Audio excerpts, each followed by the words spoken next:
It tells a story of a unit of soldiers, about six of them who were so close, and it tells their story. And we played that song as the last song of the night. We're out at Uncle Ron's in Lincoln, Nebraska, and a lot of people know that was the honky tonk out here. And we played that song, and we got done, and this young woman comes up to the stage, and she's just crying and so moved by the song. And she asked me if I could play it again. And I said, okay, that's not something a band would normally do. They're not going to play the same song twice in a row. That's not something I said. Sure. What can I do for you? And she says, well, I'm going to get my husband, Sergeant Matthew Cratchville, on the phone because he's in Iraq right now with his unit, and I want them to hear that song. So you're damn right we played that song again.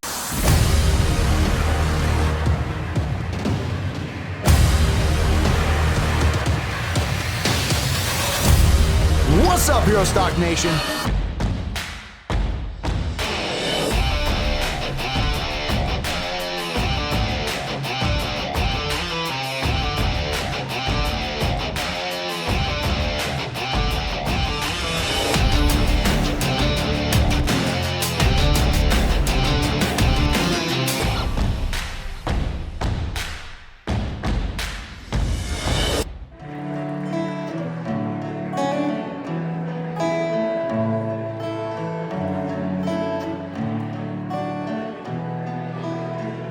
Shy of 2 years old, dropped you off in the driveway. Tired eyes and a crusty nose, you looked at me in a shy way. When I picked you up out of that car, and I felt the love growing in my heart. And I said, don't worry son, it's gonna be okay. I got you, yeah. I won't ever let you go. I'm gonna love each and every day. I got you on my heart and on my soul. No matter what it takes, it's gonna be okay.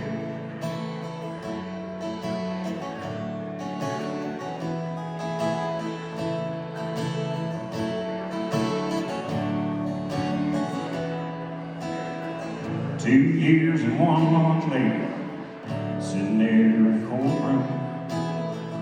Judge says, congratulations, the adoption went through. Then he asked you what you think about all this. And you said, I love my mama and papa. We've all said. Don't worry, son, it's gonna be okay. I got you. I won't ever let you go. I'm gonna love you each and every day. I got you on my heart and on my soul. No matter what it takes, it's gonna be okay.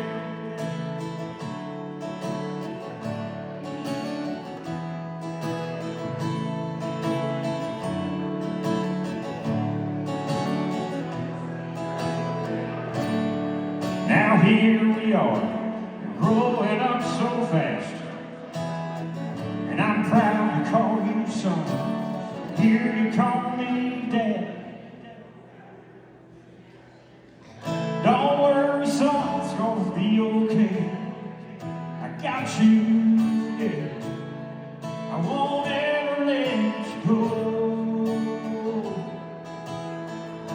I'm gonna love you each and every day. I got you on my heart and on my soul. No matter what it takes, Yeah, I pray in Jesus' name. It's gonna be okay.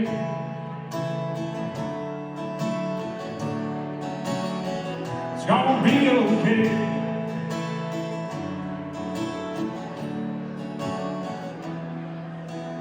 3 weeks shy of 2 years old.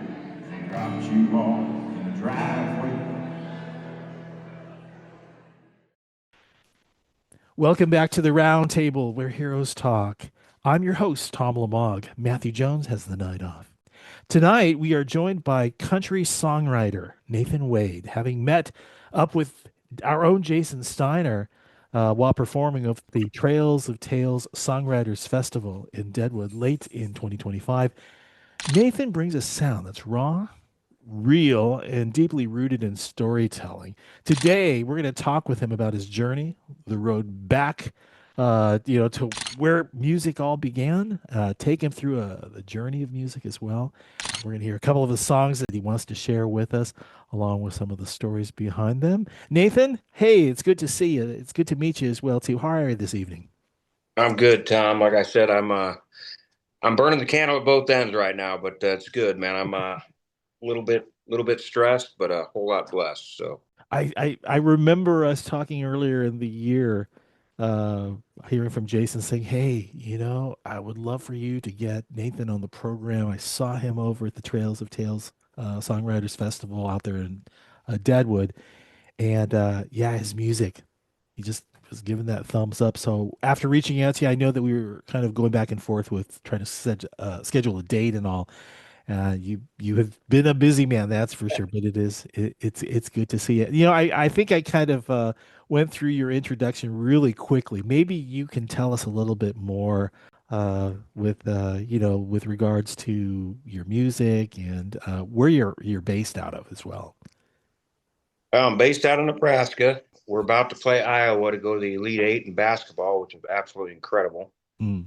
But yeah, my musical journey has been quite something. I started just about when I was about 21 years old when I bought my first guitar, and I had written some songs, and I just wanted to do country music. It was something that came to me, and I wanted to write songs that meant something. And I think I've done a lot of that in the past almost 30 years now. Mhm. And I'm just glad that people are still letting me get up on stages and sing them songs.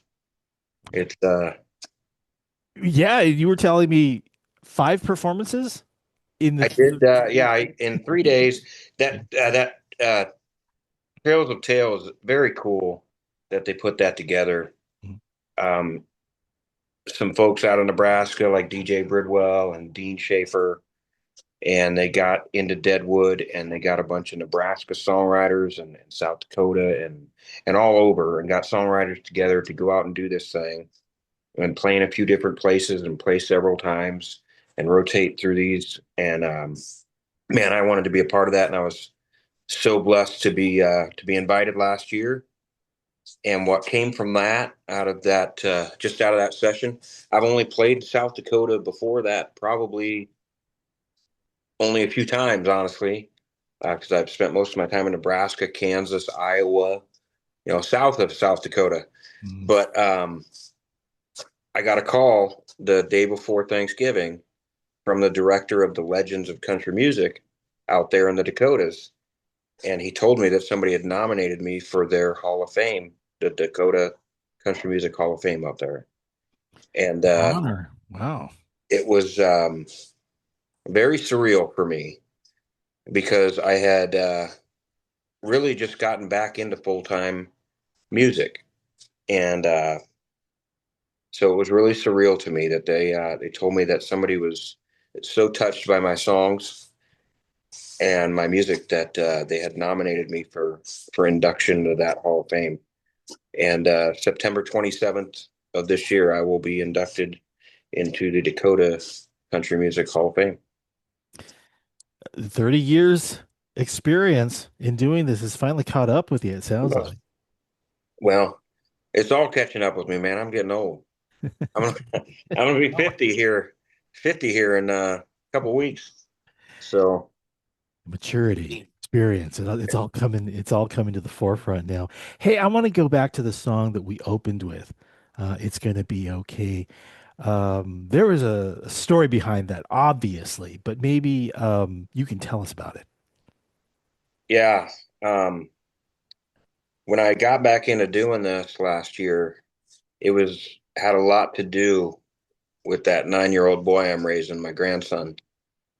And he was doing so many good things. Um, like I said, he's going to be going for his level 3 red belt in Taekwondo here in about a week and a half, which means he'll be going for his black belt in June. And he also just last week in his first competitive season of gymnastics, boys competitive gymnastics, he just went ahead and won the state championship for the 9-year-olds. And couldn't be prouder of that kid. And I just kept telling him all this time how much he's got to work and push and the things that he wants to accomplish. And I wasn't really doing that with my music anymore. And I finally just walked in and quit my dead end job. And I started booking shows again. And I started writing again. And for the past 7 years, I've been wanting to write that song because I wanted to tell the story of how we got him, and what hooked me, or what kept me from it, was I wanted to find this fancy hook. I wanted to have this, real big, powerful thing. And then I realized all I got to do is just tell the true story of how it happened. 3 weeks shy of 2 years old, dropped you off in the driveway. Tired eyes and a crusty nose, looked at me in a shy way. And man, that song just finally came out of me. And it's a pretty simple, it's gonna be okay. But the it's a simple but profound. And that's, I think, what defines most of my bigger songs, is that I just kind of keep it simple. I think I'm kind of clever some of the time with Mhm. some of the lyrics, but the power behind the lyrics is what I want to be remembered for. Sure. I just would like to know, something happened after that video had been produced. People started to recognize you, right? Uh, Again, yeah, I mean, I had a lot of recognition back, you know, 2009 is when I started my band, and we just took off like a rocket. Mhm. I was a wild and crazy dude. People sometimes just showed up to see what the heck Nathan Wade was going to do on stage, because I did the splits, I did push ups. I still stayed pretty traditional country for the most part, Mhm. but it was a party, and there was a lot of after parties. And like I said, people just showed up to see what kind of crazy thing Nathan Wade was going to do on stage. And we got pretty big pretty fast, and they didn't want to keep going with the original songs, even though I was selling thousands of copies of, every CD I produced just had originals on it. I wasn't recording any of the covers that we did, and they didn't think that was going to work. So, we ended up splitting up in like 2013, and couple of years I just did acoustic stuff and kind of started fading, where at that time people were just really want to just hear songs they'd already heard a million times. And it wore me out. And so I only played, the benefits that I do for veterans. I still always played those every year, and the little shows, and I take shows here and there. And then in 2019, when Jax got dropped off on the driveway, I used that as an excuse to not try and book a bunch of shows, and just kind of go a different direction. But like I said, when last year came around, and I just something just hit me where I needed to give this one more shot and do it for real, and go out and put it forth. And I've been just pleasantly surprised with the reception, because I literally do not do cover songs, Mhm. and I've really only had a few people ask for cover songs over this past year. And it amazed me because, back 10 years ago, it was kind of a thing. And now, it's funny how things cycle through. And I'm really appreciative and humbled by the fact that people are really hearing my music and my songs. That's the legacy I want to leave. My first full studio album was called My Own Name, and it's tattooed on my arm because that was also the first tattoo I got because Mhm. I was so proud of making my first album. And I wanted to be famous, and I didn't want to be in the shadow of all these guys that they said I looked like or sounded like. And so I wrote My Own Name. It took me literally maybe 10 minutes because we had to a uh, write a title track for the CD, and I wrote that. And See what pressure can do to us. I've been told I look like Paisley. I've heard Tim McGraw. Guess I can't lose either way. Folks, don't get me wrong. I'd like to make my own voice, and if it's all the same, I'd like to make my own name. And that's what it was all about back then for me. I wanted to be the next guy getting up on the ACMs and all that stuff. And, um, I probably ruined a lot of that with a little bit too much whiskey. I did get really wild back then. And, you know, I've been through it. I put myself through a lot of it. And, I've also learned from a lot of that. And I'm finally, like I said, I'm going to be 50 next month. And I got back into it last year, and I wanted it to just be all about my songs. It's not about my name. I don't care if you remember Nathan Wade or not, but if you hear a song like Katie's Heart or Dead Soldiers or The Wife of a Soldier, and you feel the story behind that, you don't even have to remember my name if my song's out there. Well, let's get to the next song. Let's talk about there are two that you've shared with me that you were planning on sharing this evening. So, why don't you go ahead and give us a introduction to one of those two songs? What's it called? And maybe a little bit about the story behind it. There's always a story with me. So yeah, man, if we want to do Wife of a Soldier first, I was playing a show years back with the band, and it's funny because Dead Soldiers is not really a song you would naturally think that a band would end their show with.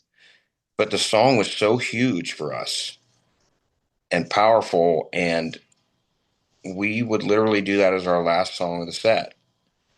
And you think of the name of the song, and it kind of gets you in whatever way it hits you. But it's a tribute song, man. It's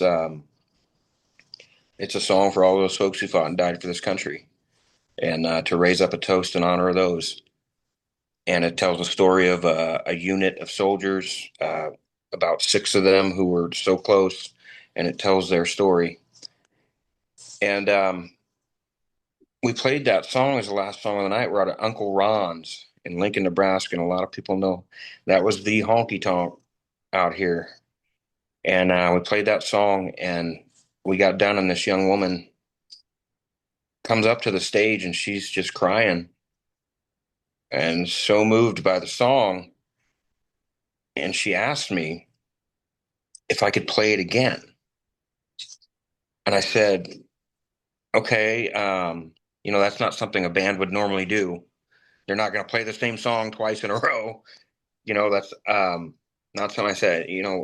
Sure. What can I do for you? And she says, well, I'm going to get my husband, Sergeant Matthew Cratchville, on the phone because he's in Iraq right now with his unit, and I want them to hear that song. So you're damn right. We played that song again. And I got to be good friends with Matt and Melissa. And Melissa kind of made me think about, excuse me, all the songs that I have written for the military. And a lot of times it's about the soldier, and rightfully so, the folks that are over there fighting. But Melissa got me thinking maybe we need to talk about the folks who wait at home, because maybe they're kind of a little bit of a hero too, for all that they do to keep things straight at home while their soldier fights, and praying that they make it home safe. So this is not just necessarily for Melissa. That's why I wrote it. And for the wives, it's for everybody who waits for their family member to come home safe. It's called The Wife of a Soldier.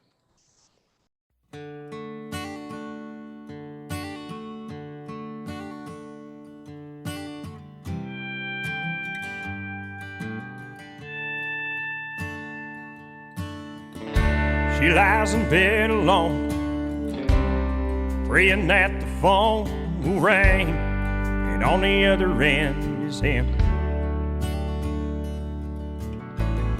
to say he's coming home and to let her know he's all right. He won't be going back again. That's the life of the wife of a soldier,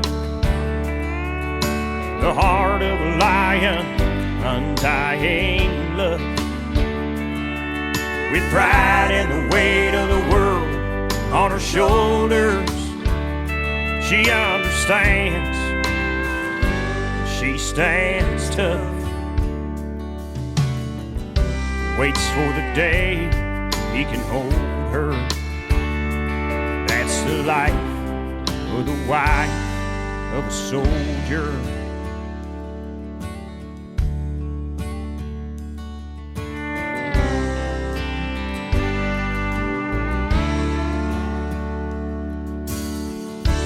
Takes the kids to school, loads the van full of groceries they need to get by. Oh, she plays it cool and sticks to her rule that they never, ever get to see her cry. That's the life of the wife of a soldier, the heart of a lion, undying love. With pride and the weight of the world on her shoulders, she understands, and she stands tough. She waits for the day he can hold her. Yeah, that's the life of the wife of a soldier.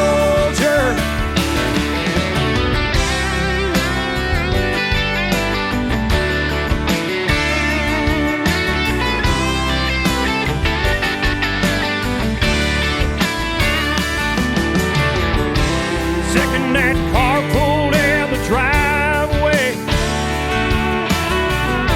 she couldn't help but fear the worst. But the moment she saw him heading her way, she knew every prayer she prayed was heard. Yeah, that's the life of the wife of a soldier. Now her heart is flying with undying love.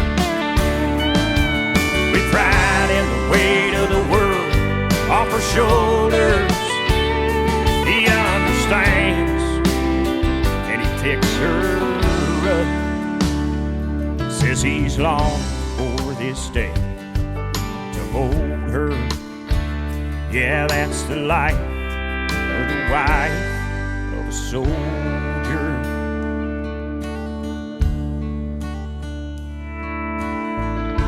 They lie in bed at home, praying that the phone won't ring. But if it does, she understands.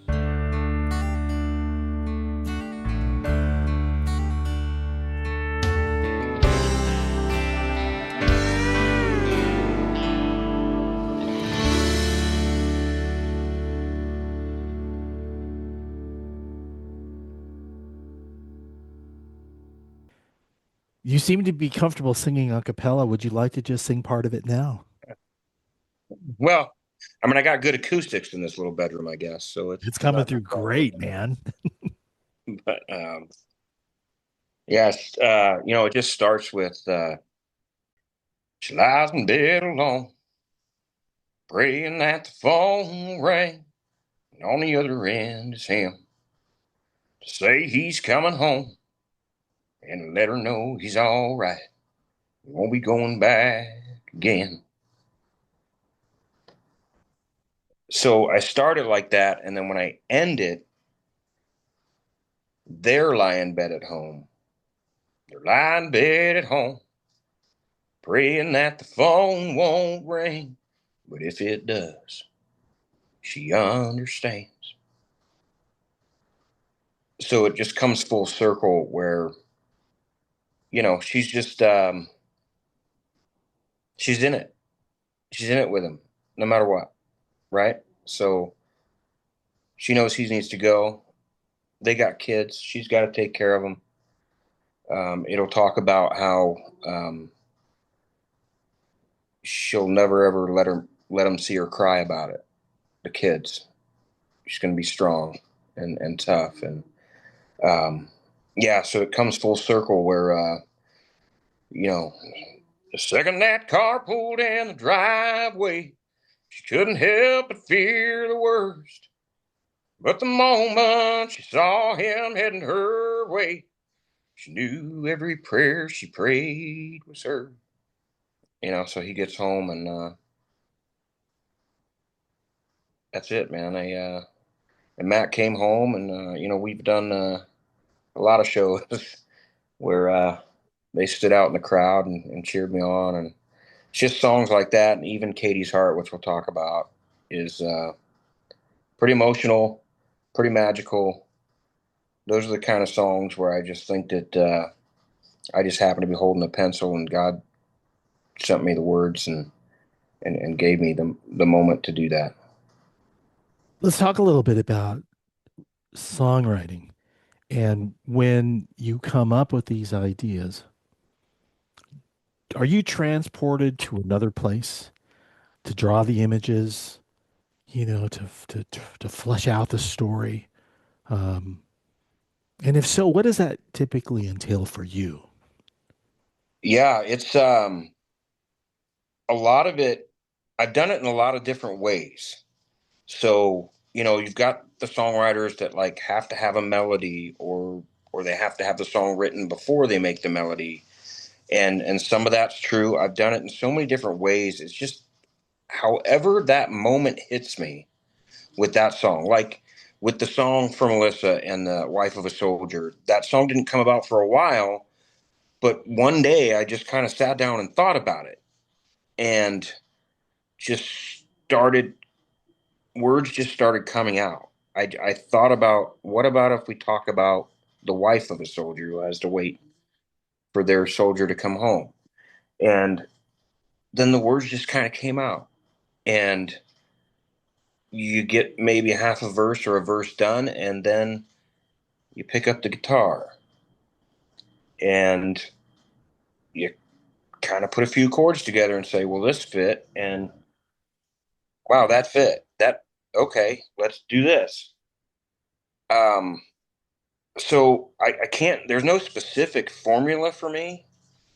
Those are the real stories. The ones that are all the real stories. Like I have a lot of songs, obviously, that aren't necessarily true stories. All of them, just about every song I've ever written has something to do with some part of my life, whether it's about the whiskey or the women or somebody's kid who has terminal brain cancer and they asked me to sing for their benefit. And he wasn't supposed to live past 1 year old. And then they asked me to sing again for his third year benefit. And when they asked me to do that, I just felt like I had to write a song. And his name was Braden, and they called the event "Standing with Braden." So I wrote a song called "Still Standing" because he wasn't even supposed to still be around, and he lived far longer than any expert ever said he should. So I'm really proud of that song, and that song also it's about cancer, and we've all lost somebody to cancer. My Aunt Judy was my biggest fan for years, and one of the strongest people I ever knew. And she fought it off a couple different times, but then it got her. And after that, I actually got an 8 by 10 picture of Judy, and for a while I put it up on stage on a chair with me because those are the things that really matter. I've done a lot of stupid things, getting drunk and knocking over drum sets and whatnot, and I'm not proud of any of that. What I'm proud of is the songs I've written that have touched people's lives. I know you're mentioning the songs that you put forth. At the heart of that all is the songwriting. It's the storytelling, right? Have you always considered yourself a storyteller? Um, and if so, when, at what point did it feel like this is who I am? That this becomes reality today? Yeah, I have always more of a storyteller, definitely not a guitarist. I have, you see all those Facebook pages where people say they're a musician, guitarist, singer. I would say I'm a singer, songwriter, storyteller, guitar-ish. That's It's not a that's my typo. goal. You know, if I can Nothing figure wrong with out three that. chords and maybe throw in a minor somewhere, I'm not going to get too fancy. Sure. Um, my songwriting, a guy I wrote song with for a long time, Tim Beasy. We wrote Dead Soldiers together, and a lot of my bigger songs for years. He used to call me Linestein because he'd always say that we'd be stuck in a song, and then I'd always just come up with this perfect line for the song that just fit, and it just took the song to that next level. So I always enjoyed that, and Tim and I have been talking. We haven't written in years. We've been talking, and once he gets back from Wisconsin, we might be getting back together and doing some more music together. So that'll be cool. But yeah, songwriting is you for me. I can't just go to one formula. We used to have writing sessions all the time. We used to go to Nashville all the time. We'd have writing sessions out there. Wrote with some great folks out there. But for a long time, that was mostly about trying to get cuts on famous people's records, and I wanted to sing my songs myself, so I just started doing that, and been almost 30 years now, and took a little break there for a while, but I'm so glad I got back in it last year full time, raising my grandson and singing my songs, and people appreciating that. It's very humbling, and it just drives me to find that next song that really hits somebody in the heart. I always say that if you come to one of my shows, you're not going to be dazzled by any guitar licks or anything like that, but I guarantee you, you're gonna laugh, cry, or scream hell yeah, and maybe all three. And I've been getting that a lot, so it's been a good ride. Well, just the stories that you're sharing about the songs that you've written so far that you've shared with us. Yeah, you've managed to touch people through your music, through your stories. And that right there says, yeah, songwriter, storyteller. That's you. You're not just doing this like a lot of people tend to do. It's kind of like, well, it's a very casual hobby, or I'm gonna make the next hit record and they fail miserably. You, on the other hand, have done this a while. You've done it enough. You've presented it in front of people, played it, performed it. It's the stories behind it, and look how they respond to you. And you're also award winning, right? Now you've been recognized for those stories and the song. So give yourself a pat on the back, man. That's quite an accomplishment. You should be proud of. Yeah, I appreciate that. You know, like I said back in the day, I was pretty overconfident, maybe a little cocky, and I rubbed a lot of people the wrong way back then. And it's just not really about that anymore for me. It's about the songs I've written that have touched people's lives, and man, I'll stand on that all day. I've I've done some things that have helped a lot of people get through a lot of hard times, and even helped myself get through a lot of hard times. So I am proud of that. And you know, a lot of people think if you talk about yourself, you're being cocky and whatnot, and maybe that was true 25 years ago. For me, I just I want my grandson to look up to me and see that it's not um it's not just about me.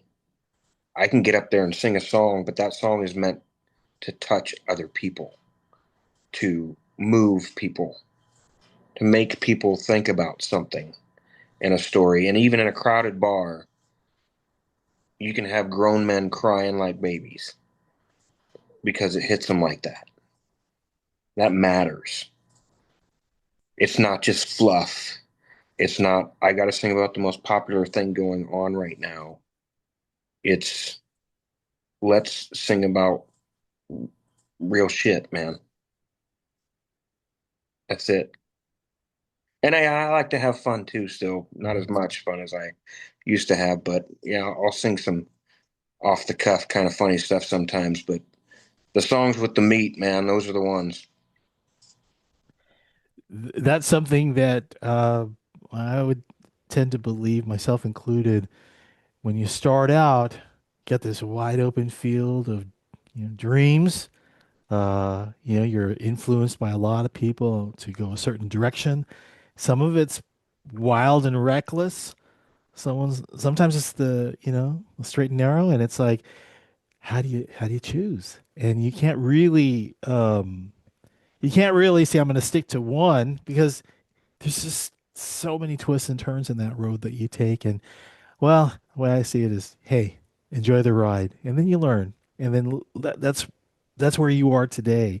So it's it's paid off for sure. And man, that's a great story, my friend. I know there's another song here that you had shared with me.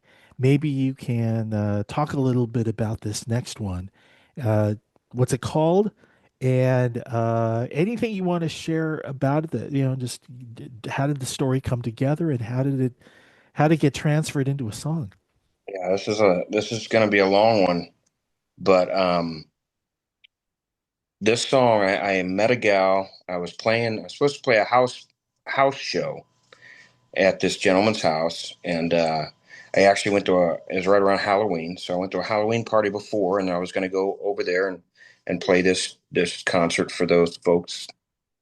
And I go to this Halloween party and I meet this gal, and we kind of start talking a little bit, and she starts telling me a little bit of a story about her daughter and how she passed away. And she had her youngest daughter, Kendra, with her. And so mom's name is Gloria, and she's got Kendra with her. And we got to talk, and I said, "Well, I gotta take off. I gotta go play Mike's party." She said, "Well, we know Mike." I'm like, "Yeah, well, I'm trying to call him because he never actually gave me his address. So I didn't know exactly where his house was." So she's like, "Well, we'll just follow us. We'll take you out there." And so Gloria and Kendra, we follow them, and we get out to the house and we start this show. And I think I had told her about a song of mine which is called "Tattoo in a Song." And it turns out that Gloria is a tattoo artist, and that she also had her oldest daughter Katie's portrait tattooed on her. And so as I'm singing and navigating, my girlfriend at the time is talking and getting a little more of the story, and we just we meet these people randomly, randomly. And it turns out that Katie had passed away from bacterial meningitis, and it wasn't a super positive story because of the fact that the doctors didn't catch it, and that's why she didn't make it. And but the tattoo in a song got her because of her tattoo of her daughter who had passed away, and so we kind of got into that. And the more we went through the night, Kendra, the youngest daughter, she was 7 at the time, very withdrawn. Had just lost her sister recently, really wasn't very well. I started singing, and the next thing you know, Kendra is at the foot of my microphone stand, Indian style. And she'd never heard my music before. But I swear to God, I would look down while I'm singing some of these songs, and she was mouthing the words before she knew what they were. It was the most surreal, strangest thing ever. And so we're going through this, and we get done with the show, and we finally say goodbye. And I get home with my girlfriend, and I said, I got to write a song. I have to write this song. Because what happened was Katie passed away, but her heart and several of her other organs helped to save other people's lives.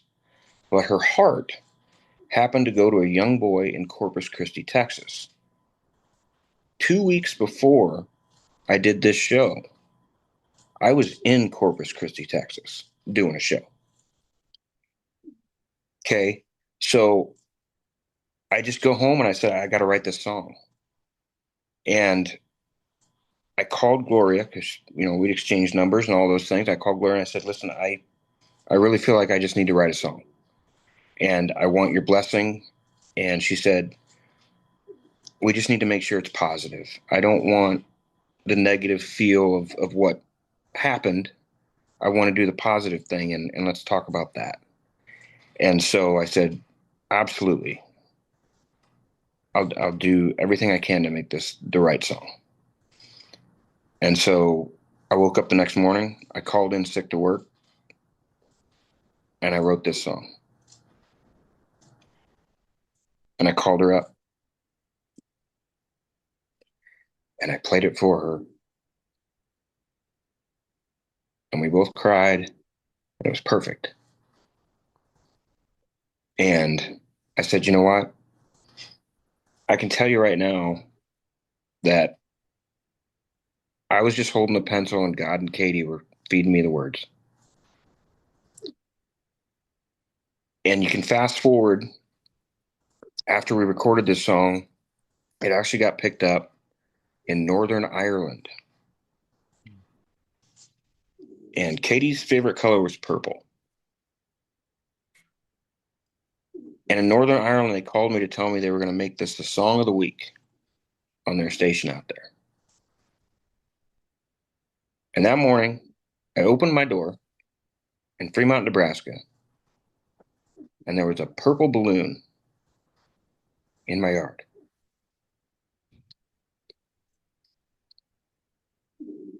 And then I realized the 16-year-old boy that had gotten Katie's heart, name was Taylor. When I wrote that song, the brand of guitar that I wrote it and played it on was Taylor. A couple years later, Gloria and Kendra got to go to Texas and watch Taylor graduate from high school with Katie's heart. So, like I said, I can't tell this story in a real short version if you want to hear how powerful it is, because it's just it's a crazy thing, man. And Bill and Linda, the grandparents, that guitar is still displayed in their house because I gave it to the family. and Gloria put some artwork on it, tattoo type of stuff, artwork on the guitar, and it's displayed in Bill and Linda's house for Katie. And man, what a song! You've taken us this far on the story. I think really the only way to cap this off would be for you to sing a few lines from it if you'd like to share that with us. They say Katie's smile could light up any room. Lord, you took her way too soon. It's still shining through the dark. And Katie's eyes still dance with innocence. She's still leaving her blueprints on this world and in the stars. Katie's heart still somewhere beating strong, and her memory will live on in the lives of everyone who's seen Katie's heart. We'll let you hear the rest with the recording.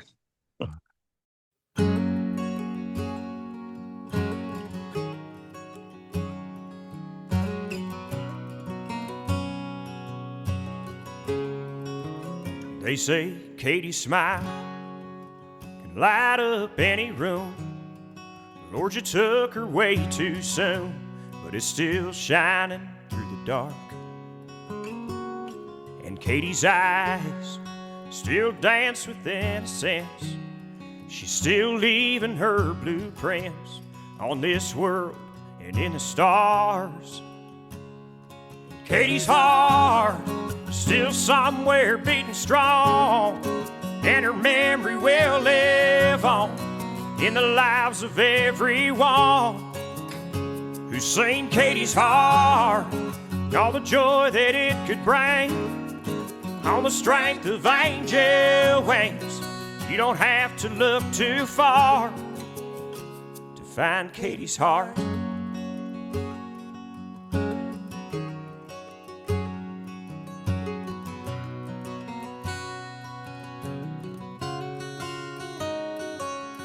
Down in Corpus Christi, Texas, there's a family filled with hope, a gift from someone they don't know to save the one they love. The Lord works in mysterious ways for every precious soul He takes. He finds a way to give them back to us. And Katie's heart is still somewhere beating strong, and her memory will live on in the lives of everyone who's seen Katie's heart, and all the joy that it could bring on the strength of angel wings. You don't have to look too far to find Katie's heart.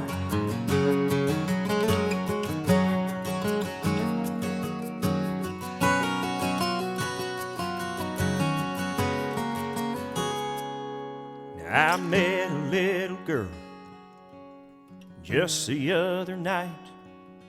When I looked into her eyes, I swear I saw a glow. Though I haven't known her long, I knew by writing her this song would be the best way that I could let her know that Katie's heart is still somewhere beating strong, and her memory will live on in the lives of everyone who's seen Katie's heart, and all the joy that it could bring. I guess it's just a sister thing. You don't have to look too far. You don't have to look too far to find Katie's heart.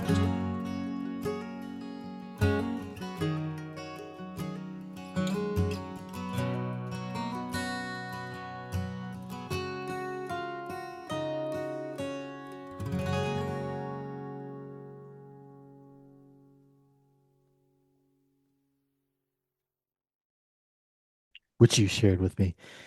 So listen, thank you, Nathan, for indulging us with your stories your songs, the emotion that goes behind it, and uh, giving us the opportunity to just kind of cry with you as you make your way through these songs and stories. It's just been a wonderful time talking with you.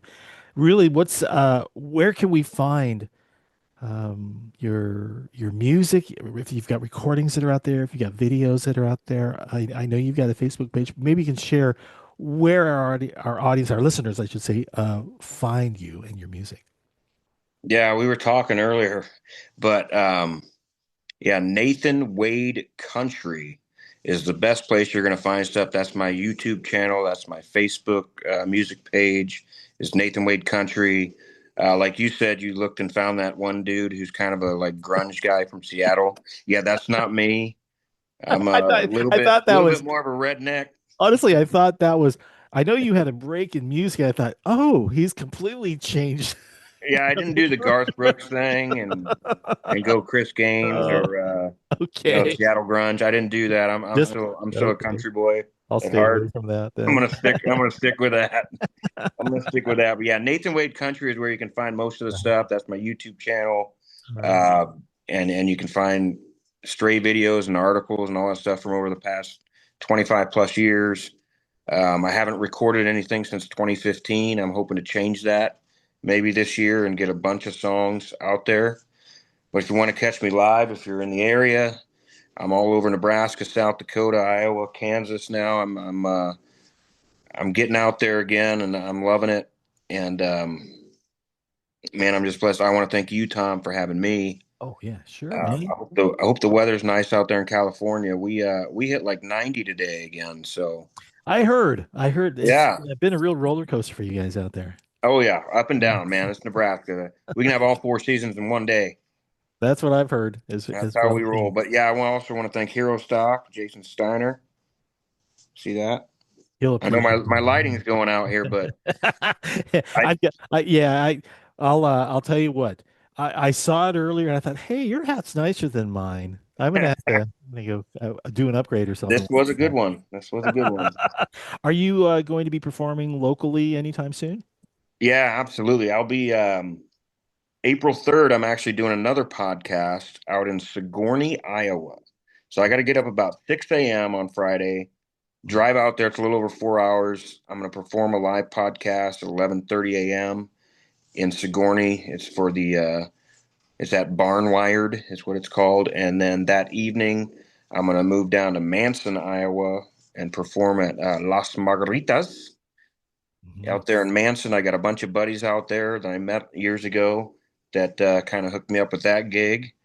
And then I'm going to get back home. And on the 4th, I'll be in Fremont, Nebraska at Buck's Axe Throwing, which they've never done live music. I said, well, just please don't set me up in the line of fire and let me sing. Don't have any axes coming on my head, It But used to be beer bottles and tomatoes they threw right, oh at yeah. you. Yeah. But yeah, I'll be a lot of places. I'll be at the Disabled Warriors of Nebraska on April 11th. I'll open that with the national anthem like I do every year, and then I'll sing a few songs there. Um, And it's worth mentioning too. I know in our pre-show conversation you were talking about just how you support the veteran community in the things that you do. Can you talk a little bit about that before we take off? yeah, man, it's just that was years ago when we wrote that song. The first song was Dead Soldiers, and it was such a powerful song. I mean, obviously you can hear by the we actually had a guy out in Kentucky who was getting a record deal and he wanted the song and he wanted to record it. And the manager actually called us and said, is there any way we can change the title of this song? Because it's pretty heavy. I said, you're damn right it's heavy, and that's how it's supposed to be. So no, they weren't changing it. He did record it. His name was John Russell, Jon, John Russell out of Kentucky. And he actually got to perform it on Memorial Day out there in Lexington, Kentucky. And he said, they had all four main branches of the military on each side of the stage, performed it, and they had a flyover. It was just chills, man. Absolute chills. Oh, So when when we started performing as a band, it became our final song of the night, which is you'd never think a song called Dead Soldiers would be that's supposed to be the song that lifts everybody crazy. And it is, if you read it right. It is a powerful tribute song to the folks who fought and died for our country. And if you can't get up and say hell yeah and raise up a toast in honor of those, you know, I don't know if you got a heartbeat, man, or if you're an American. So that's the kind of power we had with that song back then, and it's been a fun ride to keep this going. But yeah, songs like that, man. Nathan, let's bring this to a close. Thank you again for taking the time to share really stories from the heart and your music as well too. It's such a touching, set of, experiences that you've shared with us to be able to touch others through your music. And these are not small little things. These are, stories that are deeply meaningful. Um, so thank you for sharing the process of how you do that. It may not be like organized, like, from point A to point B. It's basically, this is what I'm feeling right now. This is how I'm going to write it. Yeah, that's kind of Um, it, man. I yeah. tried to organize it, and I did kind of organize it for a lot of years, but it's if you feel it, just like I met that family, and so I got to write a song. You gotta just There's a leave it. song there, You gotta and leave it for you got to sure. tell the story. Yeah. And the fact that I was blessed enough to tell that story for that family and for other families and for military folks and even tell my story. The song about my grandson is that one, man. First couple of times I performed that, I didn't. How do Hard to you get keep a through it, dry eye, man. dude? Hard, Keeping a dry eye hard. on all of the songs that you've shared with us tonight. I don't know how you do it. That's just amazing. It's amazing songwriting, as it should be. And here's my closing thought on, if you do cover songs, I get it. I understand that it brings out a certain emotion for individuals, may a feel good, kind of vibe. But those singer songwriter, the original songs that you write are so personal to yourself. It's a different set of emotions, and you're actually performing for a different group of people who want to hear, who like storytelling, who like to hear new stories, and that's what we as songwriters offer, is that freshness. Bring it to current times or reminisce a little bit about something we can all relate to. At least that's my take. So, Yeah, no, you're right, man. You're right on. That's being a songwriter is it's a lot of emotion. It's a lot